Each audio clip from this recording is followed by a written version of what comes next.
Ndiyo, kwa majina naitwa Joseph Yona wa Chalinze.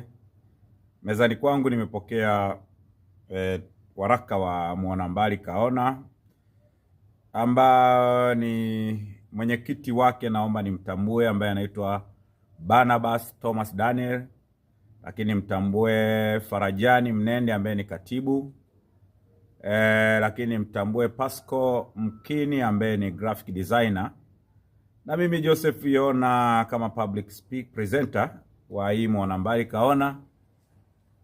Wale wote mtakao tutambatanisha na huu waraka kwenye hii taarifa, lakini mnaweza kuwasiliana nasi kupitia mwanambalikaona@gmail.com.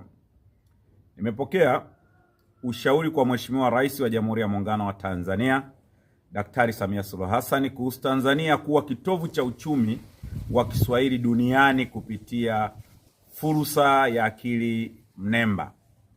Imeandaliwa na Barnabas Thomas Daniel, mwenyekiti wa Mwanambali Kaona, tarehe 19 mwezi wa 7 mwaka 2026. Anasema hivi utangulizi: kwa ujumla, uchumi wa Kiswahili ni msingi na mkakati wa kuifanya lugha ya Kiswahili kuwa bidhaa yenye thamani na mtaji wa kibiashara unaoingiza kipato, baada ya kuwa nyenzo ya mawasiliano pekee, hasa katika kujenga umoja wa kitaifa, elimu, mawasiliano ya serikali na uhifadhi wa utamaduni.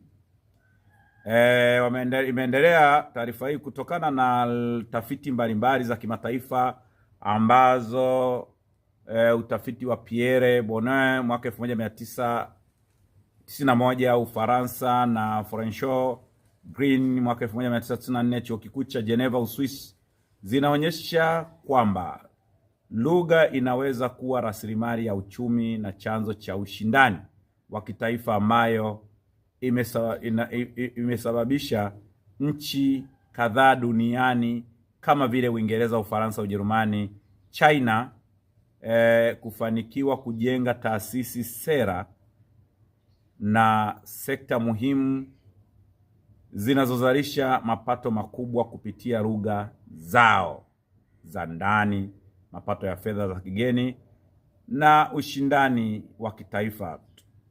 Taangalia dira yetu ya maendeleo ya taifa ya mwaka 2050. Kwa mujibu wa dira ya maendeleo ya kipengele cha 5.3 sayansi na teknolojia, ukurasa wa 47, imeonyesha kuwa kasi